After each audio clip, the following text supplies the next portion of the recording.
যেই ছেলেটাকে এলাকাবাসী চাঁদা দিয়ে বুয়েটে ভর্তি করছে, সেই ছেলেটা তো ছাত্রলীগ ছিল না, গণহত্যাকারী ছিল না। সেই ছেলেটা বুয়ে এসে এমন ছাত্রলীগ হইল, এমন দিল্লির দাসদের বানানো হইল, ওর সহপাঠীর শুধু পিঠেই মারে না, সে যখন আল্লাহ বইলে চিৎকার করে তখন তার মুখের মধ্যে ময়লা কাপড় গুঁজে দেয়। আবার যখন আগ্রাসন নেমে আসবে তখন আবার শত শত হাজার হাজার আবরার মুখ পেতে দাঁড়াবে। আমরা এখানে আজকে দাঁড়িয়েছি, মূলত আরো অনেক জায়গায় দাঁড়ানো যেত, কিন্তু আমরা শহীদ আবরার এভিনিউতেই মনে করেছি দাঁড়ানো দরকার। এবং আমরা দেখলাম যে সামনের দোকানগুলোতে তাদের সাইনবোর্ডে, বিলবোর্ডে তারা নিচে শহীদ আবরার এভিনিউ লিখেছে। আপনারা এখানে যে ব্যবসায়ী ভাইয়েরা আছেন, আমাদের তরফ থেকে আপনারা শ্রদ্ধা এবং সালাম জানবেন যে আপনারা এই কাজটা করেছেন। যে সামনের দোকানগুলোতে দেখা যাচ্ছে যে শহীদ আবরার ফাহাদ এভিনিউ। আমরা আপনাদেরকে বিনীত অনুরোধ করবো যে আমরা নামটাকে প্রয়োজন আরো ছোট করে মুখে মুখে যে এটা শহীদ আবরার এভিনিউ। নাম্বার 2 হলো, আমরা কেন এই গণহত্যাকারী পতিত আওয়ামী লীগের অফিসের সামনে দাঁড়ালাম?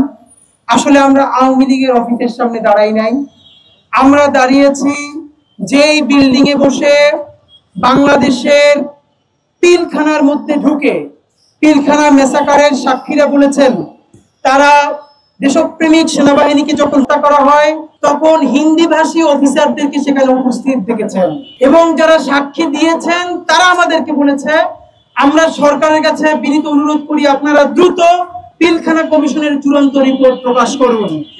সুতরাং এই অফিসে বসে বাংলাদেশের সেনাবাহিনীকে, দেশপ্রেমিক সেনাবাহিনীকে হিন্দি অফিসারদের, ইন্ডিয়ান অফিসারদের নেতৃত্ব করা হয়েছে।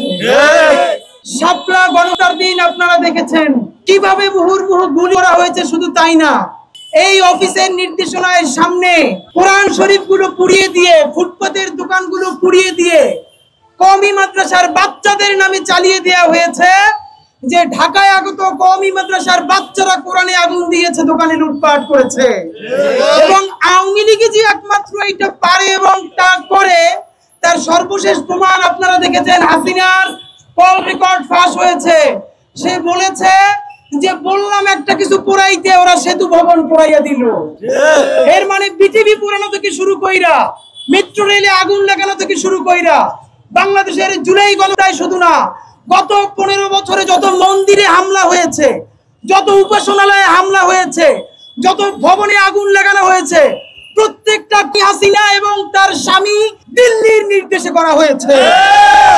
এবং তার প্রত্যেকটা এক্সিকিউশন এই বিল্ডিং এর মধ্যে বসে করা হয়েছে। বন্ধুরা আমার, অনেকেই আজকে একটা প্রশ্ন তোলে, আওয়ামী লীগের গুন্ডাগুলোর বিচার করলেই তো হয়, দল হিসেবে আবার আওয়ামী লীগের বিচার করা লাগবে কেন? তাদেরকে একটা কথা বলতে চাই, পুলিশ, সেনাবাহিনী বা অন্যান্য বাহিনী তারা তো রাষ্ট্রীয় বাহিনী, কিন্তু আপনারা দেখবেন জুলাই গণহত্যার সময় ওবায়দুল কাদের থেকে শুরু করে আওয়ামী লীগের প্রথম সারির কমপক্ষে কয়েক ডজন নেতা কয়েকশো বার প্রকাশ্যে ঘোষণা দিয়ে বলেছে এই জুলাইয়ে যারা রাজপথে নেমেছে র‍্যাব পুলিশ লাগবে না, আওয়ামী লীগই তাদেরকে নিশ্চিহ্ন করে দিবে। যেই ছেলেটাকে এলাকাবাসী চাঁদা দিয়ে বুয়েটে ভর্তি করছে, সেই ছেলেটা তো ছাত্রলীগ ছিল না, গণহত্যাকারী ছিল না। সেই ছেলেটা বুয়ে এসে এমন ছাত্রলীগ হইল, এমন দিল্লির দাসদের বানানো হইল, ওর সহপাঠীর শুধু পিঠেই মারে না, সে যখন আল্লাহ বইলে চিৎকার করে তখন তার মুখের মধ্যে ময়লা কাপড় গুঁজে দেয়।